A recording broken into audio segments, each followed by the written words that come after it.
Baik, Assalamualaikum warahmatullahi. Bismillahirrahmanirrahim. Alhamdulillahirabbil alamin. Nahmaduhu wa nasta'inuhu wa nastaghfiruh. Wa na'udzu billahi min shururi anfusina wa min sayyiati a'malina. May yahdihillahu fala mudilla lahu wa may yudlilhu fala hadiya lahu. Asyhadu an la ilaha illallah wa asyhadu anna Muhammadan abduhu wa rasuluh. Allahumma salli ala Muhammad wa ala ali Muhammad kama sallaita ala Ibrahim wa ala ali Ibrahim wa barik ala Muhammad wa ala ali Muhammad kama barakta ala Ibrahim wa ala ali Ibrahim fil alamin innaka Hamidum Majid. Rabbi shrah li sadri wa yassir li amri wa hlul 'uqdatam min lisani yafqahu qawli amma ba'd. Alhamdulillah, kita bersyukur kepada Allah SWT tempat kita kumpul lagi. Minta maaf lambat sikit tadi ada sikit. Dan kita insya-Allah hari ini menyambung kelas pengajian kita berkenaan ringkasan Sahih Imam Muslim. Ringkasan Sahih Imam Muslim yang mana kita sampai ke terakhir itu pada bab ke-1 antara bab 9 lah kalau buku kita lagi. Itu berkenaan dengan menggabungkan di antara dua solat ketika musafir atau ketika hadar. Okey. Jadi yang kita bincang itu yang last kali kita ambil adalah berkenaan dengan tajuk bab melakukan solat sunat dan witir di atas kenderaan ketika musafir. So ni kita akan sambunglah. Tak baca pun. Pasal sibuk nak jawab soalan dan dia tak baca. Jadi insya-Allah ini kita akan baca .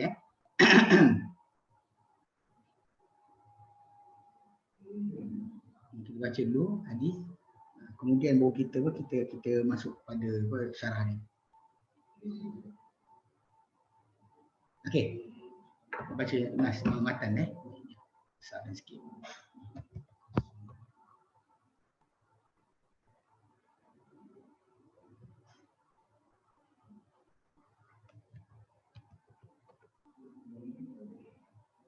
Okey, baik.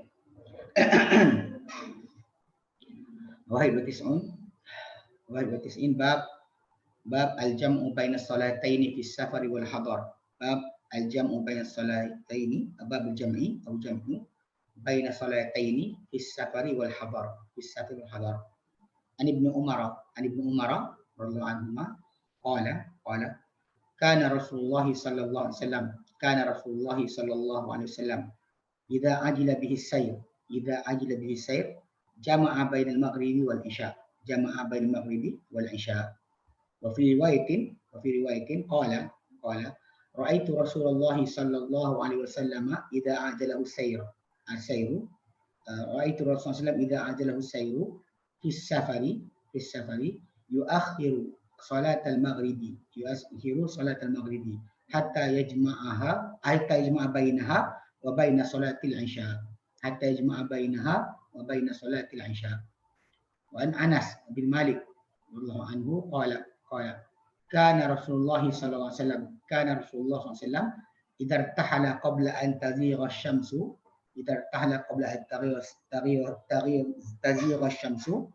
akhara az-zuhra ila waqti al-'asri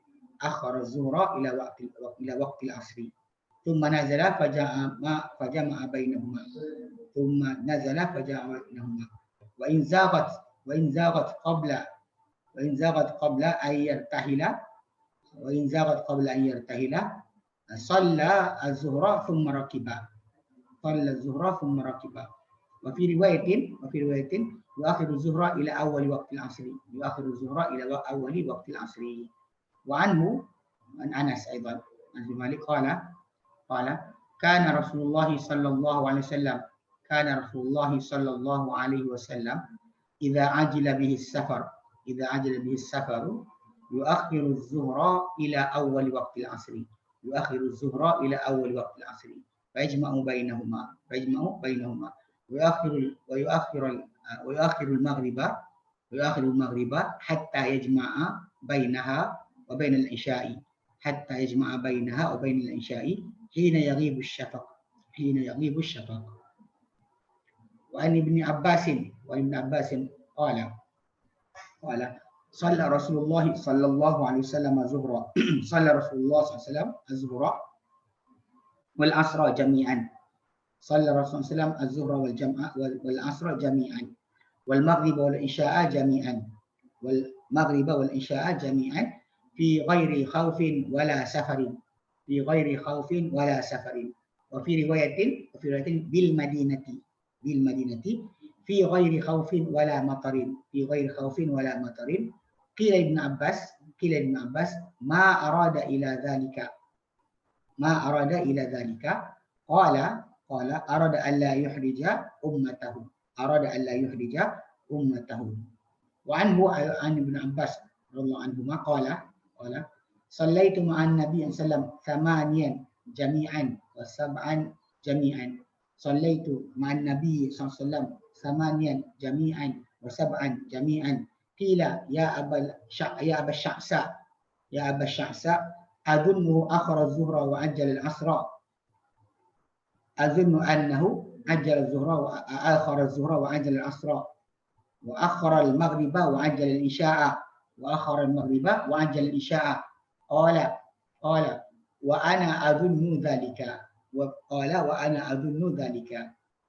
وعن معاذ بن جبل رضي الله عنه قال خرجنا مع رسول الله صلى الله عليه وسلم في غزوة تبوك، خرجنا مع رسول الله صلى الله عليه وسلم في غزوة تبوك فكان يصلي الظهر والعصر جميعا، والمغرب والعشاء جميعا، فقيل ما حمله على ذلك، فقال أراد أن لا يحرج أمته،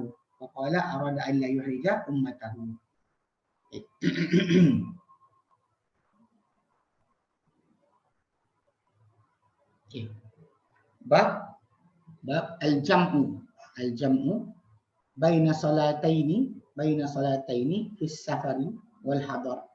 Bab al-jam'u, bab menghimpunkan baina salataini, di antara dua solat, fi safari wal hadar, ketika musafir atau ketika hadir. Okey. Ini dimaksudkan dengan apa? Dengan maksud jamak dia adalah mengeluarkan salah satu dua solat yang berkongsi pada waktu harus dia. Contoh macam dia Zuhur dia ada waktu wajib, waktu harus. So kita pernah bincang dulu berkenaan dengan solat solat yang kita lakukan, dia memang ada dipanggil apa? Waktu mesti atau waktu yang harus. Bahkan ada waktu darurat. Ada waktu untuk darurat.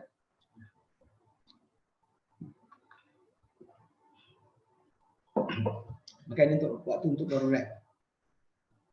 Waktu ikhtiar, waktu pilihan.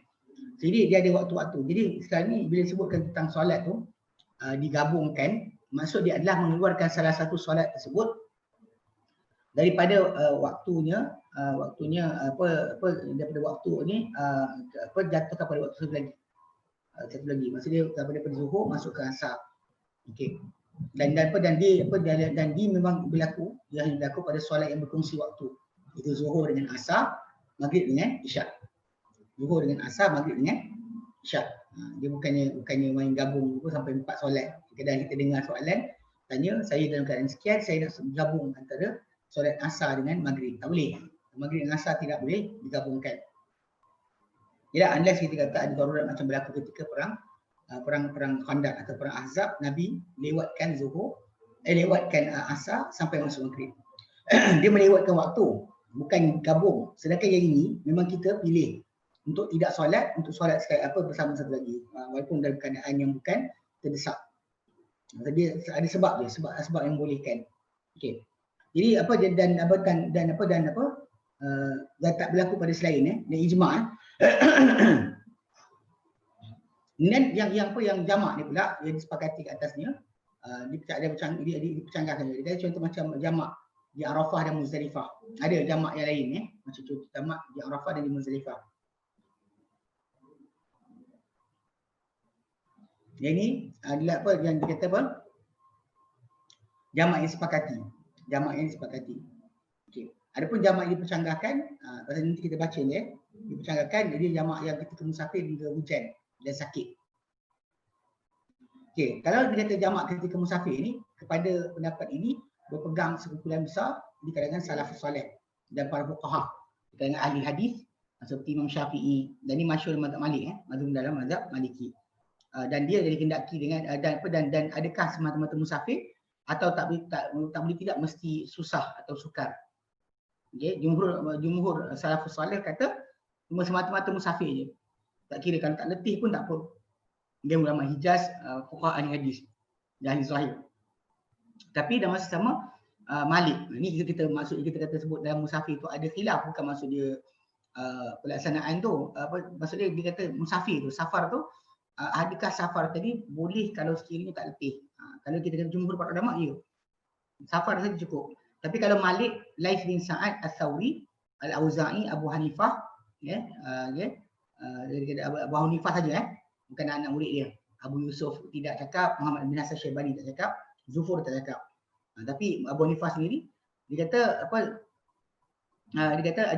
jamak untuk musafir, dan dia orang kata boleh tapi kena susah, jalan sukar, letih, penat baru boleh buat. Dimakruhkan oleh Hasan Al-Basri dan Muhammad bin Sirin. Itu maksudnya bila kita sebut kenaan dengan safar ni, jumhur para ulama kata buat. Tak kira letih tak letih. Tapi dalam masa sama ada orang yang kata tak. Dia kata kalau letih pun buat, tak letih tak usah buat. Dia kata. Jadi dia kata, dan bahkan dia kata makruh pula kalau buat ketika mana tak letih. Kalau kita kata tak letih tu, dia kata makruh. Lepas tu dikatakan juga, diriwayatkan daripada Imam Malik, makruh tu untuk lelaki, perempuan tak apa. Perempuan letih, penat, maka perempuan tak apa. Okey. Tapi hadis-hadis Ibn Umar, Anas, Muaz yang kita sebut ni hujah ke atas Abu Hanifah. Dia tak kira orang tu lelaki ke perempuan. Okey, tapi Abu Hanifah mentakwilkan hadis tu.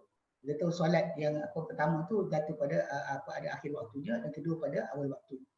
Dan ini harus pada kesepakatan. Cuma kita kata datang dalam hadis Muaz bin Jabal yang kita baca ni, Nabi yang selalu akan buat kalau sebelum terbit daripada matahari gelincir, dia solat dia kata kalau keluar sebelum matahari gelincir, maksudnya sebelum zuhur dia keluar. So Nabi akan tangguhkan zuhur sampai solat bersama asar.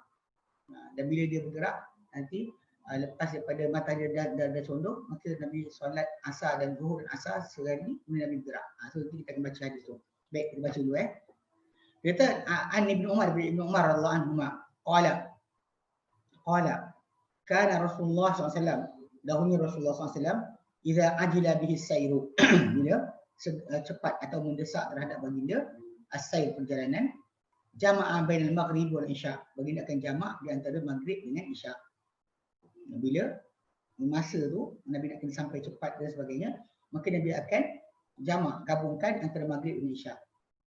Gabungkan. Maksudnya dia bawa dia bawa semua cara nanti kita baca.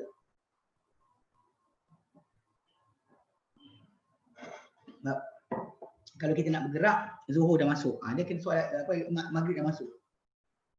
Dia solat dulu sekali lah. Solat maghrib dan juga isya sekaligus. Kemudian barulah bergerak. Nanti kita baca satu lagi hadis. Okay. Jadi dia kata hatta yajma'u bainahuma wa baina salatil isya. Bainaha hatta yajma'a bainaha wa baina salatil isya. Sehingga begitu akan lewatkan maghrib, sehingga baginda akan jamakkan di antara maghrib tu dengan isya. Nanti tak solat, jalan terus.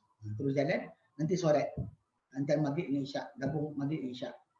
Okay. Yang tu kaedah Dan hadis Anas ni lebih jelas lagi. 291 wa Anas bin Malik radhiyallahu anhu qala, beliau berkata, kana Rasulullah SAW, dahulu Rasulullah SAW, idza tahala qabla an tazigha asy-syamsu, bila baginda bergerak nak bergerak sebelum gelincir matahari, sebelum masuk waktu zuhur. Akhara zuhra ila waqti al-asri, baginda akan lewatkan zuhur sehingga waktu asar. Thumma nazala fa jama'a bainahuma, kemudian Nabi akan turun dan bergabung di antara solat maghrib tu dengan isya. Maksudnya Nabi zuhur dengan asar. Maksudnya Nabi akan bergerak macam tak masuk zuhur sekarang pukul 12 kan. Zuhur tak masuk lagi. So jalan. Nanti solat zuhur nanti dalam asar. Kan waktu asar. Kita gabung di situ. Thumma nazala fa jama'a bainahuma, kemudian Nabi akan turun dan Nabi akan gabungkan di antara solat zuhur dan asar. Ini antara dalil bahawa Nabi tak solat atas kenderaan untuk solat fardu. Dia akan turun daripada kenderaan untuk kali itu. Ada macam kita sebut tentang kapal terbang itu, dia sebenarnya pada asas kalau kita kita tak ada ruang, tak boleh nak solat dengan betul dan sebagainya, ialah kita tangguhkan terus. Kalau tidak kita boleh solat, kita solat. Sebab kapal terbang tadi, walaupun kita kata dia atas kenderaan, tapi kedudukan kapal terbang tadi dia statik, lama. Jadi kita contoh masa kita menghadap arah kiblat, Allahu Akbar, kali keluar dia bergerak, kita boleh lama untuk arah itu. Boleh untuk arah berkenaan tempoh yang lama. Sebab tu kita sepatutnya kena berdiri. Kalau boleh kalau tak boleh duk, kapal tak bagi, kita boleh solat duduk, atau B solat tak kisahlah menghadap ke mana, atau C kita pergi. Tunggu sampai destinasi, kita solat di situ. Semua boleh. Semua itu adalah harus. Okey. Dia kata fa in zafat qabla ay yartahila, jika matahari telah pun gelincir sebelum baginda SAW mula bergerak, solat zuhra thumma rakiba, baginda akan solat zuhur, kemudian baginda akan menunggang. Solat zuhur dulu betul jalan. Wa fi riwayatin yuakhiru zuhra ila waqti asri. Ayat tadi baginda lewatkan zuhur hingga awal waktu asar. Yuakhiru zuhra ila awal waqti asri. Ini bagi pendapat yang menyokonglah menjadi hujah bagi Abu Hanifah contohnya, yang mengatakan jamak ni yang dibuat oleh Nabi SAW adalah bentuk dia lewatkan zuhur, awalkan asar, macam jamak suari yang Nabi berikan kepada golongan perempuan yang ada istihadah, payah nak bersihkan diri, disuruh wanita-wanita tersebut tak jamak tak ada jamak betul tak ada, tapi dia lewatkan zuhur, awalkan asar. Mana katakanlah asar masuk pukul 4.16 ni. 4.10 ke 4.16. So dia pukul 4 tu boleh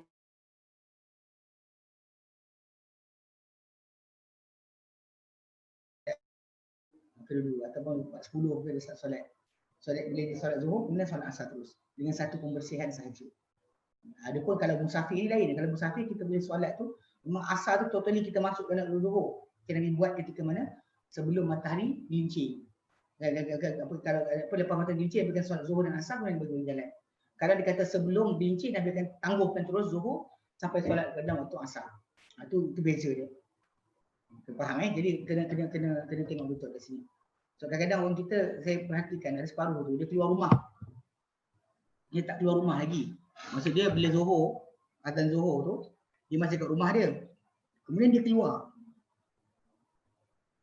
Lepas azan, dia tunggu untuk solatkan solat dia tu, tengah jalan solat zuhur dan asar. Ini dia jaga sikit sebab benda ni kalau dia kata dia buat, katakan dia dalam perjalanan tadi dia buat, dia solat zuhur tu tetap 4 rakaat. Dia tak boleh qasar. Sebab di antara syarat qasar, mesti ketika wajib solat tersebut kat atas kita dalam keadaan musafir. Kalau wajib ketika tidak musafir, maka kita dalam solat 4. Jadi Nabi tak buat, Nabi nak musafir. Macam Anas bin Malik kata, Nabi solat zuhur di Madinah 4 rakaat. Nabi solat asar di Zulhulaifah 2 rakaat. Betul? Nabi solat zuhur di Madinah 4 rakaat. Nabi solat asar di Zulhulaifah 2 rakaat. So 2 4 kan. Nabi ketika dah musafir pun Nabi. Jadi di dalam Madinah Nabi tak qasar lagi. Tidak qasar lagi Okey. Dan Nabi lewatkan zuhur sehingga awal waktu asar. Tapi ini yang dikatakan pakai hujah oleh Abu Hanifah untuk mengatakan bahawa bentuk jamak tadi bukan jamak totally keluar waktu gitu. Wallahu alam. Tapi yang sebenarnya dalil datang menjelas bahawa perbuatan Nabi menunjukkan Nabi akan solat sedemikian. Kalau Nabi nak bergerak dalam musafir nak bergerak macam dari perjalanan A daripada Kuala Lumpur pergi ke Kota Baru.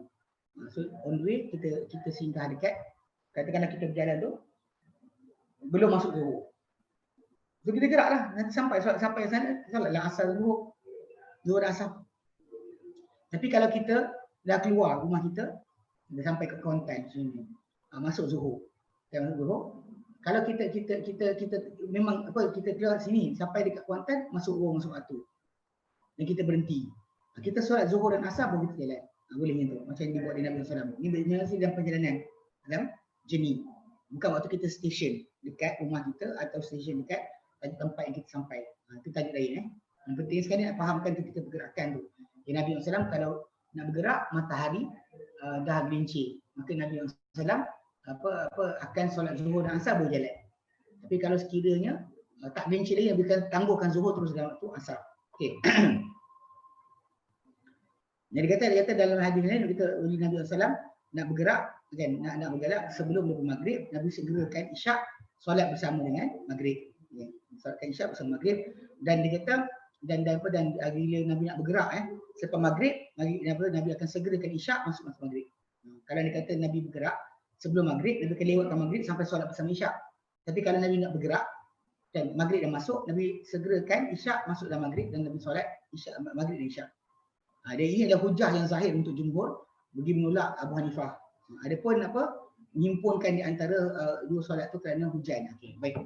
Dia kata okey, wa anhu daripada Anas bin Malik juga, dia kata qala, dia kata kana Rasulullah SAW idza ajala bihi as-safar, bila baginda didesak atau dikejar oleh safar, perjalanan, yuakhiru zuhra ila awal waktu al-asr, baginda akan lewatkan zuhur sehingga awal waktu asar. Fa ijma'u bainahuma, lalu mereka menggabungkan di antara kedua-duanya. Wa yuakhiru maghriba hatta ajma'a bainaha wa bain al-isya hatta yaghibu syahina yaghibu syafaq.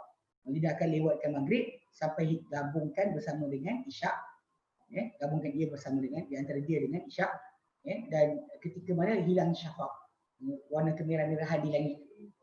So saya mari solat maghrib ketika itu, tak solat ketika masuk waktu. Saya lewatkan sampai hujung waktu. Ini pendapat ni yang dalil ni yang dipakai oleh Abu Hanifah untuk mengatakan bahawa jamak yang dimaksudkan atau jamak yang dipilih adalah jamak yang berbentuk rupa jamak, bukan jamak. Ini pendapat dia lah. Kita ada dalil lain yang menunjukkan bahawa Nabi buat begitu. Okey. Okey. Kemudian dia kata wa'an bin Abbas radhiyallahu anhu. Dia kata qala, beliau kata Sallallahu Rasulullah SAW az-zuhra wal asra jami'an.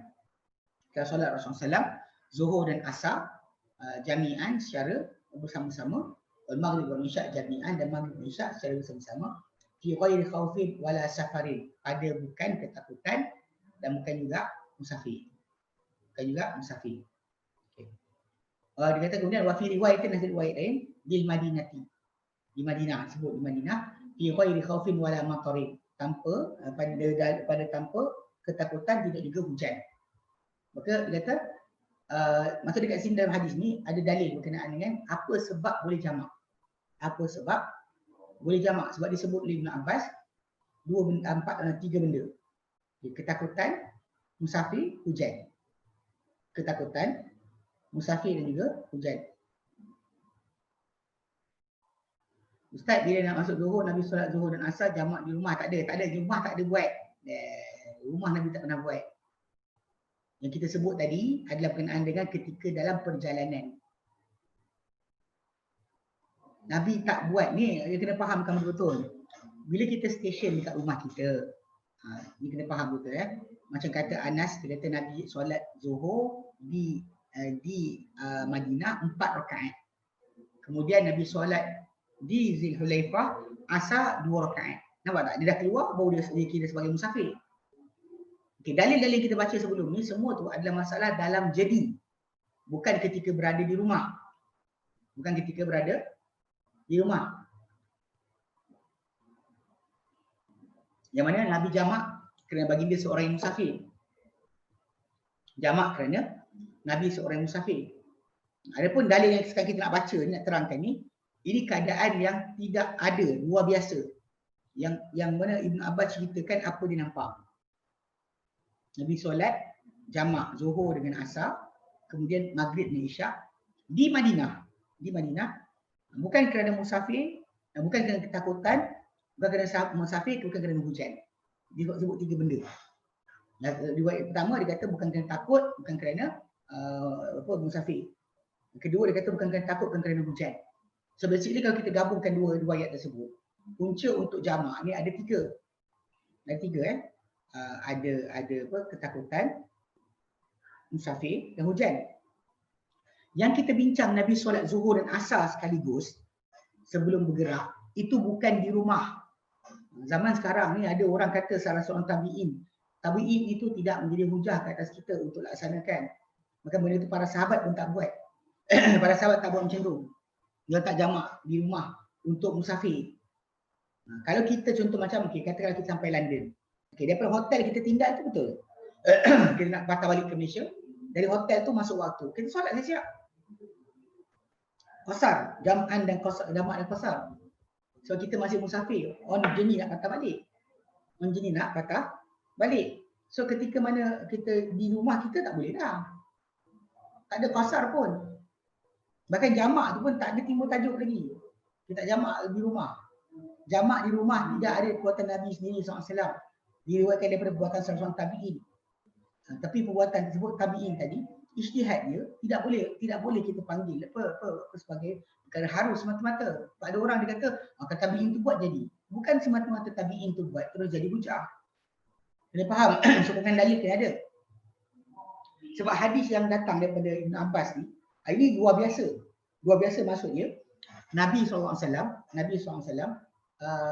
sengaja solat begitu, ikut Ibn Abbas dia kata mungkin tak nak menyusahkan umatnya. Tapi yang pentingnya dekat situ dilanggar tiga syarat boleh jamak, iaitu ketakutan, musafir, hujan.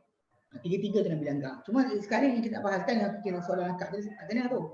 Soalan salah. Kalau kita tak boleh nak macam kata dah masuk Zuhur, Nabi SAW solat Zuhur dan Asar jamak di rumah dan qasar tak ada. Qasar tidak, jamak tidak. Nabi tak pernah buat macam tu. Di rumah tidak. Yang kisah Ibn Abbas cerita ni bukan kaitan dengan musafir. Bahkan orang pun terkejut. Siapa orang tanya kenapa Nabi buat macam tu? Apa Nabi nak dengan itu? Jadi Ibn Abbas jawab, arada alla yuhrija ummatahu. Nabi ingin supaya untuk tidak menyusahkan umat baginda. So jadi dekat situ Ibn Abbas keluar conclusion dia sendiri. Kita faham. Okay, hadis ni dia kata apa? Dia menjadi satu dalil lah sebagian orang buat jamak kahwin, jamak kahwin, lepas tu jamak shopping. Yang kita kata benda ni perbuatan ni kalau kita baca balik pada dalil tadi tak macam tu maksud dia. Bukan macam tu maksud dia sebenarnya. Tapi pasal banyak orang nak faham betul dan jadilah kefahaman tersebut. Yang keluarlah fatwa-fatwa pelik-pelik. Fatwa pelik-pelik ya. Okay.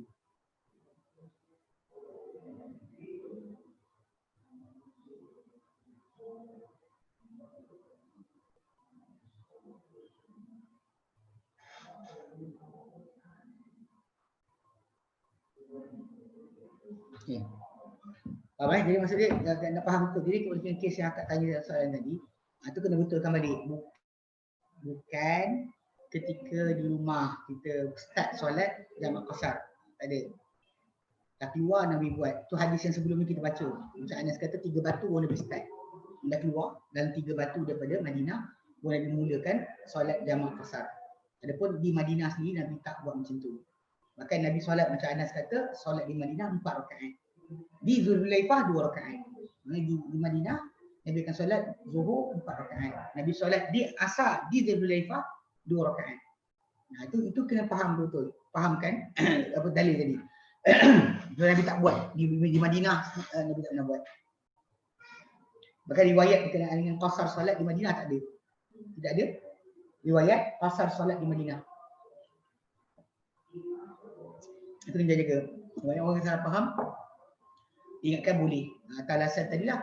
Kalau pada dah musafir di Madinah pun tak apa. Sedangkan kisah yang sekarang kita tengah baca ni, Ibn Abbas sebut ni, ini antara contoh hadis yang sahih tapi kita tak beramal. Tak laksanakan sesuka hati kita. Punca dia sebab apa? Punca dia sebab para sahabat Nabi SAW tidak ada diriwayatkan melaksanakan perkara demikian. Sebab kita nak tahu faham dalil, kena tengok para sahabat punya praktis. Dia bukan setakat riwayat. Riwayat tu datang. Perbuatan tu dibuat. Tapi adakah untuk amalan atau keharusan atau mungkin suatu perkara yang lain? Sebab benda ni kita bukan apa yang menolak kan. Macam Ibn Abbas ketika datang ke Madinah, umur dia muda lagi. Dia seorang budak. Kan? 7 ke 8 tahun bukan itu umur dia. Bila Nabi wafat umur dia 13 tak silap. Jadi bila kita kata umur dia muda, dia cerita apa dia nampak lah. Dan kita tak menafikan apa dia nampak. Cuma cara untuk beramal. Contoh macam Ibn Abbas, dia sini cerita bahawa Nabi dahulu, Nabi solat, kami tahu solat Nabi selesai dengan bunyi takbir di masjid. Dengar bunyi takbir di masjid. Suara orang berzikir. Ini yang dipakai oleh sebahagian orang untuk zikir kuat-kuat lepas solat. Sebab Nabi dahulu diketahui habis solat dengan bunyi zikir. Tapi bila kita tengok oleh amalan para sahabat, tidak sedemikian. Faham tak? Bila ada perbuatan sedemikian berzikir, jerit dan sebagainya, benda tersebut ditolak oleh para sahabat. Mereka tak terima untuk dilaksanakan perkara tersebut. Maksudnya kita faham kat situ. Bukan amalan ataupun ajaran yang patut dilaksanakan berterusan. Mana Nabi pernah buat untuk keharusan tapi tak jadikan benda itu sebagai amalan yang berterusan. Keharusan bukan berterusan. Harus saja. Tapi bukan untuk sentiasa. Bukan untuk amalan sentiasa. Nah itu kena faham. Sebab tu kenapa Imam Syafi'i sendiri, walaupun dia riwayatkan hadis berkenaan dengan sanad dia, tapi dia berpendapat, dia kata yang sebaiknya imam ni memperlahankan suara atau kuatkan suara untuk mengajar saja. Lepas orang dah tahu, dia berhenti. Ini kena faham sebab itu yang majoriti perbuatan Nabi macam tu. Apa yang Ibn Abbas kita tak nafikan. Cuma cara nak beramal kita kena tengok para sahabat. Kat sini yang kita kata gagalnya kebanyakan orang dalam memahami dalil. Sebab dilupakan para sahabat terutama dalam bab ibadat. Dalam bab ibadat, dalam bab cara beramal, dilupakan para sahabat. Dia tak ambil para sahabat sebagai tempat pertama bagi dia punya rujukan untuk memahami dalil yang datang. Dia sibuk dengan apa orang ni kata, orang tu kata, dia lupa berkenaan para sahabat yang rujukan. Ini masalah. Sebab ni bahaya dia. Kat sini yang kita faham macam Ibn Abbas, dia cerita apa dia nampak. Tapi dari segi praktis ataupun amalan, para sahabat tak beramal macam ni. Kata Ibn Abbas tak buat macam tu. Dia tak buat pun macam tu. Okey. Macam solat sebelum musafir di rumah. Tak ada, dia tak pernah buat. Tak pernah daripada Ibn Abbas diberikan sedemikian. Okey. Jadi kalau kita faham itu kan. Jadi kat sini disebut ada kes tajuk hujan. Okey, hujan ada sakit. Okey, kalau kita nampak dekat dalam hadis Ibn Abbas dia ada 3. Disebut sakit, dia sebut ketakutan, hujan dan juga ketakutan, hujan dan juga safar. 3 benda benda penting. Okey, ketakutan, safar dan hujan. Okey, 3 tersebut. Jadi sekarang ni yang masalah apa? Macam masalah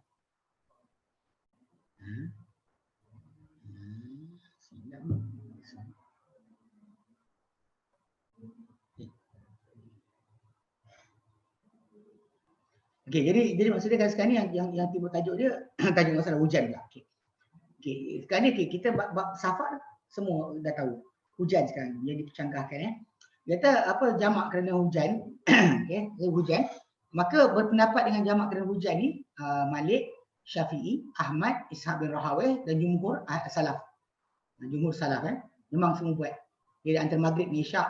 Adapun antara zuhur dengan asar ni maka berpendapat dengan zuhur dan asar ketika hujan ni hujan yang lebatlah dia kata Syafi'i, Abu Thawr, Tabari, Abu Hanifah dan teman-teman dia dan ahli zahir. Tapi Laz bin Sa'ad dia kata jamak solat malam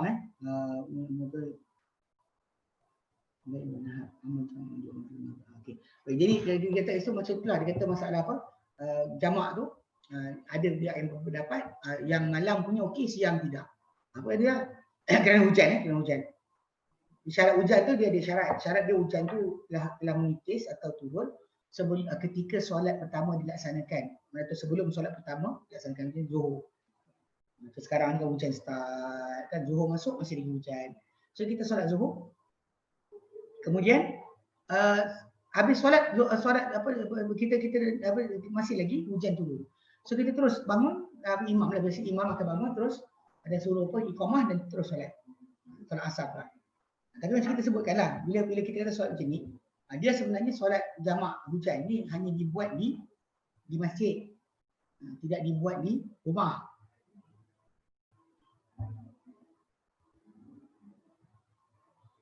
Itu jamak suari, perempuan yang dilewatkan zuhur dan masuk asar. solat awal asar untuk pergi. Itu kita sebut dah jamak sakit. Yang sahihnya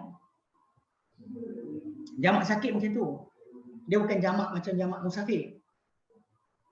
Atau jamak ketika peperangan ketakutan. Sebab jamak yang ketika musafir ni memang kita faham macam tu. Kita masukkan terus daripada waktu zuhur masuk waktu asar atau asar masuk waktu zuhur. Sedangkan orang sakit yang Nabi beri option hanyalah untuk mereka lewatkan zuhur, segerakan asar dengan satu pembersihan. Dan dalam masa sama orang yang sakit pula dia ada cara solat yang lain. Solat duduk ke, solat isyarat saja dengan kepala ke, dengan separuh badan ke, dengan mata ke, menunjukkan bahawa tidak perlu masalah lain.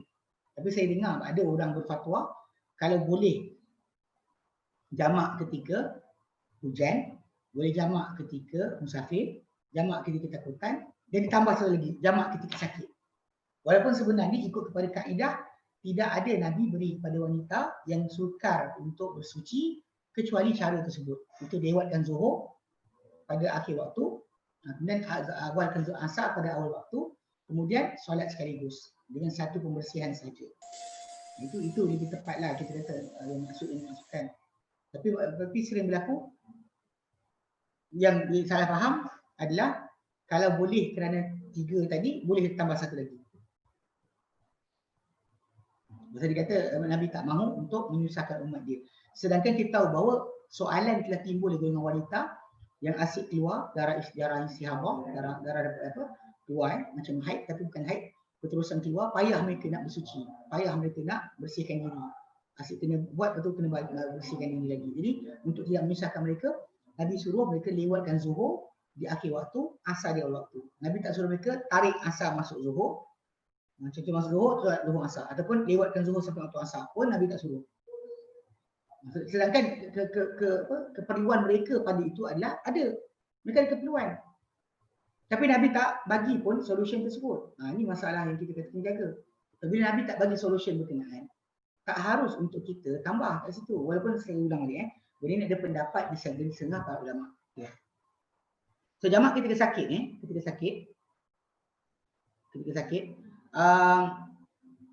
dia kata berpendapat dengan pendapat jamak ketika sakit ni bila takut hilang akal ke, pingsan ke, macam Imam Malik sakit tadi bukan sakit macam tu, dia takut dia hilang ingatan.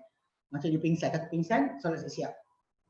Nabi Nafi itu dan dia dapat, tapi dia kata dia tak kata tak jamak sebelum waktunya. Barang siapa yang pingsan sehingga hilang waktu tak wajib ke atas dia qada pun. Okay, tapi dihalang kali ni oleh Ashab dan juga Imam Syafi'i. Imam Syafi'i tak benarkan jamak ketika sakit. Imam Syafi'i tak bagi. Alasan dia tadi lah pasal macam saya sebutlah, kalau anda kata ada keperluan tadi, dan Nabi dah bagi tahu daripada para sahabat. Tapi Nabi beri pada wanita-wanita yang susah untuk uruskan diri tu dengan apa? Lewatkan zuhur, awalkan asar. Jamak suari, jamak yang sampai ke tebing-tebing ni, bukan ataupun serupa macam jamak tapi bukan jamak yang dimaksudkan oleh kita baca musafir. Okey. Kemudian dia kata wa anhu daripada Ibn Abbas juga qala, dia berkata sallaitu ma'an Nabi, aku solat bersama Nabi SAW, tamanian jami'an wa sab'an jami'an. 8 rakaat sekaligus sekali dan juga 7 rakaat sekali. Maksud dia zuhur asar 4 8. Kemudian maghrib isyak 3 4 7. Okey. Lepas tu bila dikatakan kepada Ibn Abbas, Ibn Abbas cerita itu, ya, tapi dalam lafaz hadis tu dia kata ya Aba Sya'sa. Aba Sya'sa tu perawi.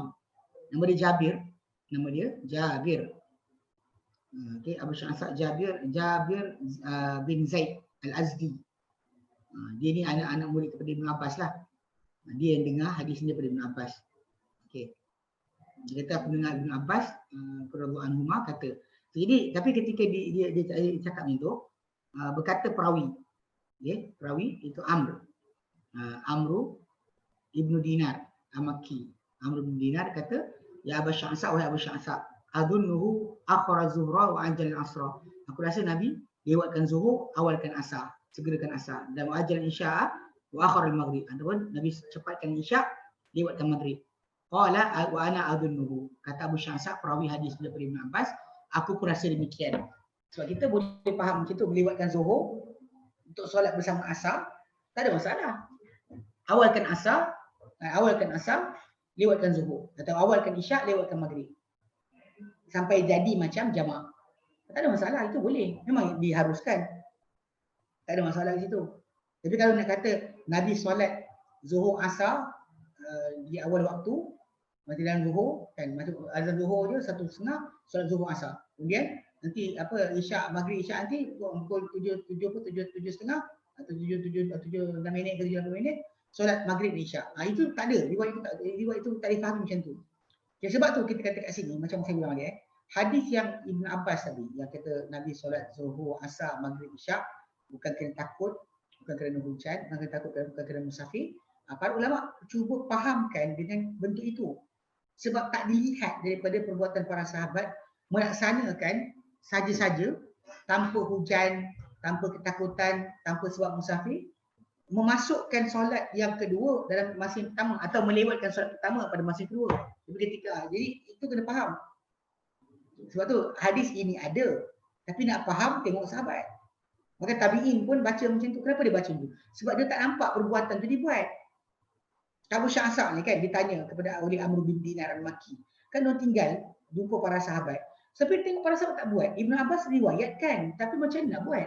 Kalau sekiranya benda tu diriwayatkan, nak buat macam mana? Kat sini ini contoh dipanggil hadis itu sahih, tapi nak amal macam mana? Kalau yang dia kata ta'adzur an amal, maksud tak boleh nak amal, dia tinggalkanlah. Dia riwayatkan, tapi nak buat dia takkan buat. Sebab tu tak ada dalam mazhab mana-mana pun membolehkan kita jamak suka hati. Rasa jamak je. Betul lah ni. Rasa macam kalau tidur ni kan tak bangun dah ni. Yalah, solat syiah. Solat Zuhur Asar pun tidur. Letih sangat. Tak boleh. Tidak boleh. Kalau lewatkan Zuhur sampai Asar, boleh. Lewatkan Asar, cepatkan Asar pada awal waktu, boleh. Lepas tu rehat. Tak ada hal, boleh je. Tunggu sekejap sampai Zuhur masuk ujung. Lepas tu solat dua-dua sekali dan tidur. Tak apalah. Nak fahamkan sekarang dia yang dimaksudkan perbuatan tadi tu bukan macam orang kita faham. Yang orang kita sering faham tu pelik sikit. Kita boleh dan kita lihat perhatikan sampai adalah jamak kahwin lah, pasal sibuk dengan urusan perkahwinan, sambut tetamu dan sebagainya. Jadi tak sempat lain sekali solat Zuhur dengan Asar sekaligus. Ini salah lah. Tak kena lah. Dia panggil jamak apa? Jamak kahwin. Ada separuh tu dia kata jamak shopping. Dia nak keluar pergi ke Sogo. Betul, kemudian tahu kalau pergi masuk Sogo nanti masa akan suntuk. So berebut barang dan sebagainya, maka bimbang tak dapat apa? Bagaimana tak dapat nak solat betul-betul. Maka dia orang pun terus buat siap-siap solat kat rumah ke rumah lagi jamak Zuhur dengan Asar. Kemudian baru pergi shopping. Ini salah lah. Tak kena. Sebab tu kita kena nak tengok kefahaman dalil tadi. Kita tengok para sahabat, para tabi'in punya persoalan. Macam kat sini, perawi daripada apa yang merawikan hadis daripada Ibn Abbas. Bila ditanya oleh orang ketiga, Amr bin Dinar, ditanya Abu Sya'sa ataupun Jabir bin Mu'ad. Dia kata perbuatan yang dibuat oleh Ibn Abbas, oleh Nabi atau cerita Ibn Abbas tu maksud dia apa? So dia orang baca macam tu. Dia orang baca dengan pengertian Nabi lewatkan Zuhur, awalkan Asar, sekolah 8 rakaat. Kemudian Nabi lewatkan Maghrib, awalkan Isyak, 7 rakaat. So itu kita nak fahamkan. Kalau kat situ kita faham betul, pasal memang harus untuk kita solat Zuhur di akhir waktu dan Asar di awal waktu. Kita letih sangat kan. Solat tangguhkan sampai masuk Zuhur, nak habis Zuhur, kita solat Zuhur. Ini habis Zuhur terus sambung Asar. Lepas tu kita rehat. Kalau keperluan macam tu, iyalah. Itu yang kita buat. Bukan buat suka hati kita. Jadi saya dengar seorang, Allah, kita tak faham dia belajar fik mana. Dia pasal nak sibuk nak mengajar tentang malam pukul 3 pagi sebagainya, kalau ada kerja. Dia solat Maghrib dan Isyak, kemudian dia makan ringan, kemudian dia tidur. Makan ringan dan tidur. Ni menurut unless kalau dia kata saya lewatkan Maghrib kepada akhir waktu, Isyak awal waktu. Itu harus, memang boleh. Kalau itu maksud yang kita tak menyusahkan umat, kita setuju. Sebab benda tak melanggar sebarang tajuk. Sebab kes asal ketika solat jamak ni mesti ada sebab. Tanpa sebab ni masalah. Sebab tu kat sini dia kata okey.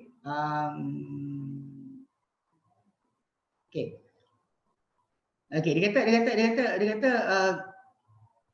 dalam berpendapat semua para ulama pada menghalang jamak di antara dua solat ketika khabar tak musafir kena tanpa apa? Tanpa sebarang alasan. Kecuali janggal sangatlah. Contoh di kalangan salaf Ibn Sirin. Dia kata apa? Dia kata boleh. Dia kata apa? Daripada mazhab Maliki Ashhab. Boleh kan? Kerana keperluan yang apa? Selama mana tidak dijadikan kebiasaan. Demikian juga oleh Abdul Malik pada Marwan daripada oleh Abdul Malik pada Zuhur dan Asar. Hujah mereka hadis Ibn Abbas lah. Tapi dia kata jangan jadikan kebiasaan ataupun ketika mana apa dia kata keperluan tapi tak jadikan kebiasaan. Cuma ulang balik kita sebut tadi, benda tersebut ada di sisi tabi'in tu sendiri, cara bacaan dia orang baca dengan pengertian tersebut. Perawi yang meriwayatkan hadis Ibn Abbas tu itu Abu Sya'sa Jabir bin Muaz, dia bukan kata dia cuba faham macam tu. Sebab amalan tak ada. Kenapa dia orang pergi buat conclusion? Sebab amalan tak berlaku. Hadis tu Ibn Abbas cerita. Tapi praktis tak ada. Dari sudut amalan tak berlaku. Sebab tak berlaku, dia orang cuba baca dengan pengertian satu lagi. Cuba nak fahamkan macam mana hadis ni kita kata nak beramal, sedangkan para sahabat tak laksanakan. Mungkin dia jaga sikit. Kadang-kadang orang kita ni dia kata ada hadis. Ada hadis tapi nak faham macam mana? Maka ada hadis tapi soalan dia, bila para sahabat Nabi, apa dia orang buat? Apa dia tunjukkan? Itu yang patut kita contohi. Sebab tu dalam memahami dalil, tengok kepada salafus soleh, dan bahkan untuk perbuatan tadi kan, dia tak apa. Yang cakap boleh tu hanya janggal Muhammad Ibn Sirin seorang tu. Yang lain semua kata tak boleh. So macam mana kita nak sanakan? Dan kita dalam konteks masalah beramal, kita jangan ambil yang janggal, kita ambil yang majoriti. Ambil yang majoriti. Dalil itu ada tapi nak amal tengok majoriti, bukannya seorang.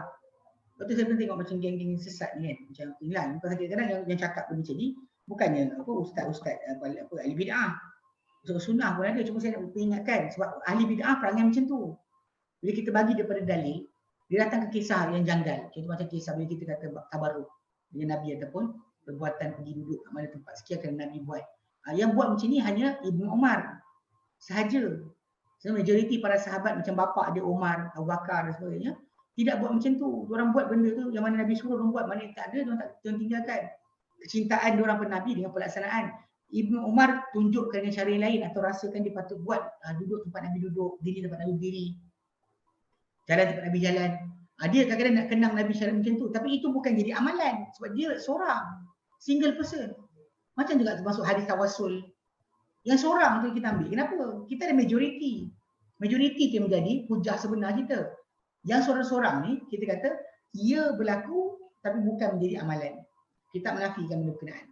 Tapi kita tak jadikan amalan. Okay. Orang perempuan lewatkan Zuhur yang masuk asar sekian. Okay. Itu boleh kan? Okay. Lepas tu solat sunat guna wuduk yang sama. Lepas Isyak. Boleh lah. Boleh. Tak ada masalah. Unless dia rasa diri dia dah keluar darah baru, kena bersihkan lah. Yang kita tumpukan kepada masalah penyelesaian fardu. Kalau yang sunat, kita tengah buat tu kan. Kalau tengah buat tak keluar lagi, kencing ke apa sebagainya, tak apalah. Tapi kalau sebab dia lepas habis solat tu, tiba-tiba dia rasakan memang basah. Dia keluar darah. Ataupun keluar air kencing. Kalau dia kencing tak boleh prostat dia rosak dan sebagainya. Kan? Jadi dia terus solat. Dia minum semut sekali tu. Dia sebut masuk dalam bekas. Maksudnya minum semut sekali ni. Tak apa. Nak faham? Jadi maksudnya kalau anda kata nak solat sunat lepas tu, dia tak dapat hukum yang sama. Sebab yang Nabi suruh untuk dapatkan, memudahkan dia adalah yang lepaskan fardu dulu. Adapun sunat, dia boleh pergi ambil wuduk balik. Itu pulang pada dia lah. Dia lepaskan fardu je. Yang sunat tu dia Allah Ta'ala tahu dia tak boleh buat ke, dia letih ke, dia penat ke, dia susah ke, Allah Ta'ala kan berikan dia ganjaran. Tak seimbang. Ni yang penting lepaskan fardu sahaja. Lepaskan fardu sahaja. Soal YouTube, walaupun di London tu kita dah 2 minggu. Ya saya. Ya. Pasal di London tersebut, tempat tu bukan tempat kita mustautin. Kita berhenti sementara saja. So, bila kita nak balik, dia jadi balik automatik menjadi tempat musafir kita. Kita dah terus dapat title musafir. Bila nak return ke negeri asal kita. Adapun ketika mana kita dekat rumah kita, di Kuala Lumpur, di Perak, di Kedah, di Ipoh dan sebagainya. So sebelum pergerakan tu kita masih musafir. Sedangkan tempat kita sampai, kita mukim sementara tu, kita boleh bertukar dia title musafir jadi mukim. Kemudian jadi bermukim jadi musafir balik. Boleh. Boleh jadi musafir semula, tidak ada masalah. Sebab tu yang di Tabuk tu Nabi buat macam tu. Di Tabuk dia buat macam tu. Dia dalam perjalanan, bukan dalam perjalanan pun, berada di tempat berkenaan Nabi buat. Ni yang kita baca. Hadis berikutnya, dia kata wa'an Mu'adz, daripada Mu'adz bin Jabal radhiyallahu anhu, dia kata qala, dia berkata kharajna ma'a Rasulillah sallallahu alaihi wasallam fi ghazwat Tabuk. Kami keluar bersama Rasulullah dalam perang Tabuk. Maka yusalli zuhra wal asra jami'an. Dan Nabi telah solat zuhur dan asar sekaligus. Wal maghrib wal isya jami'an, maghrib dan isya juga sekaligus. Faqila ma hamalahu ala dhalika. Maksudnya ketika berada di Tabuk tu. Nabi berada di Tabuk dah tak silap dalam masa 20 hari kot. Ada kata 18 atau 20 hari. So ketika berada di situ, Nabi berterusan solat zuhur dan asar jamak, maghrib dan isyak jamak. Jadi di kat sana, maksud waktu tengah stesen tu. Pasal Nabi tengah tunggu musuh tak sampai. So sebab tu para ulama kata kalau sekiranya dalam keadaan tertunggu-tunggu 20 hari orang tu boleh terus jamak zuhur dan asar, maghrib dan isyak, tak ada masalah. Okey, kat sinilah. Jadi dalam kisah ni, kisah yang berlaku ni adalah ketika Nabi tengah stesen. Dan stesen tu tengah diam dekat Tabuk kan. Dalam masa 20 hari tak silap dia buang jumlah dia. So tempoh sepanjang waktu tu Nabi jamak zuhur asar, jamak maghrib isyak. Faqila, maka dikata kepada Mu'adz, ma hamalahu ala zalika, apa yang bawa Nabi buat benda itu. Faqala arada alla yuhrija ummatahu. Baginda mahu untuk tidak menyusahkan umat baginda. Sebab apa? Sebab sebenarnya kalau kita stesen macam Nabi ketika mana di Mekah, Nabi duduk 10 hari. Nabi sentiasa pasar. Tapi Nabi tidak jamak. Sentiasa pasar. Nabi hanya jamak ketika berada di Arafah. Nabi hanya jamak ketika berada di Arafah. Ketika di Arafah Nabi jamak jamak. Ketika di Mina, Nabi pasar je, tak jamak. Sebab tu kenapa orang tu tanya soalan ni. Kenapa tanya ke Mu'adz, kenapa dia buat macam tu? Sebab bila setengah stesen, setengah tidak bergerak, kan? Dalam keadaan kita nak tinggal tempat berkenaan 2 minggu ke sebulan ke sebagainya kan. Kalau dia kata sebenarnya kalau orang tu dah duduk di tempat tu, dia dah lebih daripada, nak tinggal lebih daripada 4 hari, dia terus hilang kata sebagai musafir. Maka dia kena solat penuh. Nabi SAW tak stesen. Nabi duduk dekat Mekah 4 hari lebih kurang. Nabi sampai 4 hari bulan. 4 bulan. Kemudian 5, 6, 7, 8 Nabi keluar. Sebab tak, ini dia travel. Dia arrive kan. Dia hari sampai. So hari tinggal 1, 2, 3, 4. Maksudnya hari ni Nabi terus musafir. Keluar dari Mekah pergi ke Mina. Bermalam di Mina, hari Tarbiyah. Kemudian Nabi tak tinggal di Mina terus. Nabi pagi 9 tu Nabi bergerak ke Arafah. Petang 10 tu, petang 9 ini Nabi bergerak ke Muzdalifah. So jadi pergerakan Nabi yang sentiasa tu membolehkan untuk sentiasa sebagai pasar. Dia seorang pasar. Tapi Nabi tak jamak kecuali di di Arafah zuhur dan asar, ketika di Muzdalifah maghrib dan isyak. Tapi waktu lain Nabi pasar saja tanpa jamak. Sebab tu kisah hadis Mu'adz bin Jabal ni dia tajuk kenapa orang tu tanya soalan kenapa Nabi buat macam tu. Sebab daripada sunnahnya memang kalau kita berada di satu tempat kan, dan kita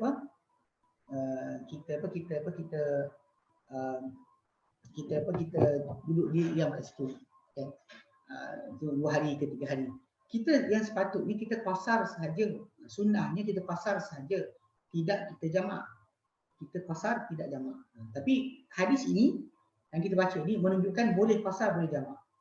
Sebab Nabi SAW, sebab basic di sini, bila orang tu boleh pasar, dia seorang musafir lagi, maka dia boleh jamak lah. Bila seorang tu boleh pasar, maksudnya dia boleh jamak. Sebab syarat untuk jamak ni antaranya adalah musafir. So selagi orang tu berkaitan seorang musafir, dia boleh jamak. Dan orang boleh pasar, maksudnya dia musafir, maka dia boleh jamak lah. Cuma ikut pada sunnah perbuatan yang Nabi tunjukkan, ketika berada di satu tempat, stesen, ya, kadang-kadang 3 hari ke 4 hari ke, beberapa hari macam kisah Nabi di Mekah, Nabi sentiasa qasar tanpa jamak. Nabi hanya jamak ketika mana berada di Arafah, Zuhur Asar, dan jamak ketika di Muzdalifah, Maghrib Isyak. Dan kita pula kalau kita ada Masjid Haram, boleh solat, kita pergi solat lah, jangan solat penuh, dapat pahala berjemaah, dapat pahala solat dalam Masjid Haram, dapat pahala menanti solat. Itu semua tu kita tambah, kena tambahan kefahaman lah. Kita tak usah pening kepala di sini. So yang terbaiknya kita hanya qasar. Kalau kita tidak macam kita tak ada hal kan, kita qasar tu. Dalam perjalanan kita setuju orang tu jamak qasar. Ni kita kata balik stesen. Ni tadi akak kita yang soalan, dia kata apa? Kalau duduk kat London 2 minggu kan, bila nak balik kan, boleh sana. Tapi hari nak balik ke Malaysia boleh jamak qasar. Ya, sebab anda telah tukar anda punya status. Tempat anda berada tadi bukan lagi tempat mukim, bahkan di tempat untuk safar, permulaan safar balik. Berbeza rumah kita tak boleh buat sebab rumah kita mustautin. Tempat mukim ni boleh bertukar automatik. Macam mana ketika kita mula sampai, dikira sebagai hari safar.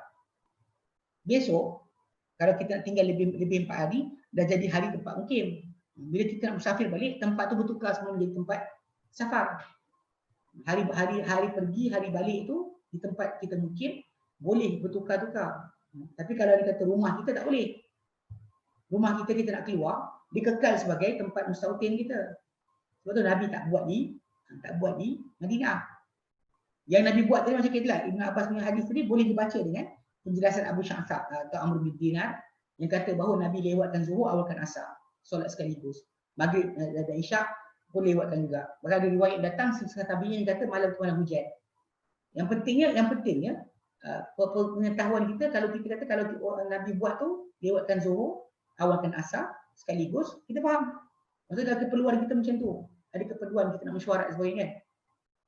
Kita nak keluar sekali je. Jadi kita lewatkan Zuhur sampai sebelum Asar, kita solat dengan Asar, kemudian lepas tu habis solat masuk balik. Kita solat 4 Zuhur 4 Asar. Boleh lah buat itu. Kita pilih timing satu kali keluar, dua solat kita solat. Kita kejar itu. Adapun jamak tak, kita tak jamak. Macam sebelum masuk mesyuarat, solat siap-siap Zuhur dan Asar. Tak ada. Yang itu tak dibuat oleh Nabi SAW. Ketika tengah perjalanan Nabi buat. Tengah jedi Nabi buat. Adapun ketika berhenti Nabi takkan buat sedemikian. Baik, ada soalan lagi? Masih minum dah semua. Ada soalan? Dekat YouTube tak ada Ustaz. Dekat dalam kelab ni sini tak ada.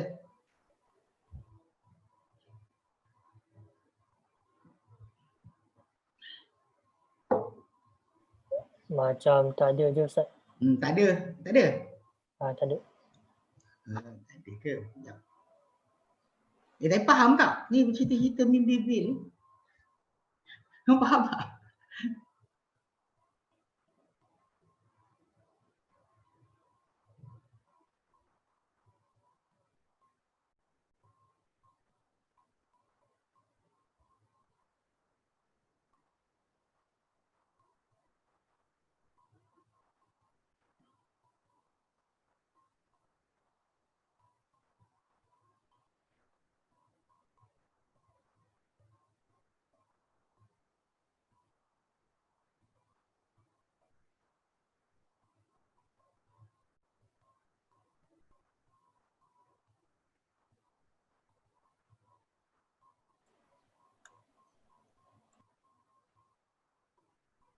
Okey, ada soalan? Tak ada.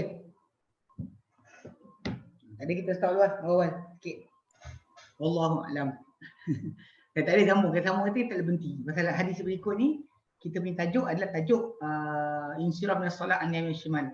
Mana kita beralih daripada solat ke arah kanan atau kiri. Nanti kita bincangkan tajuk lain lah, dari yang berikutnya. So yang ni kita dah habiskan dah. So sebenarnya tajuk ni sebenarnya masih sebutlah, memang sangat mudah. Sebab kalau kita nak fahamkan, qasar dan jamak ni memang disyariatkan. Tapi bersebab, bukan kita buat suka hati.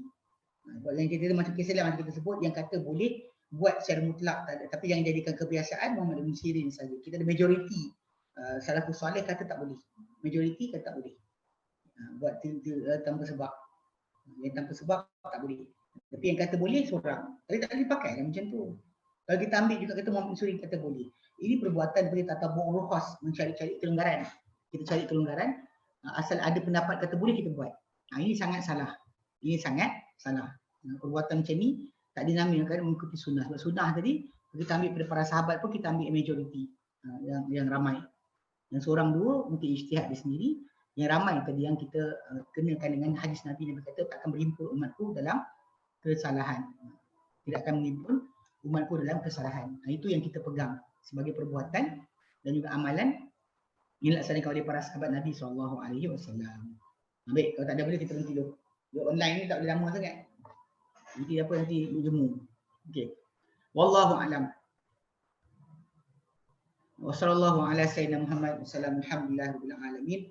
Assalamualaikum warahmatullahi wabarakatuh.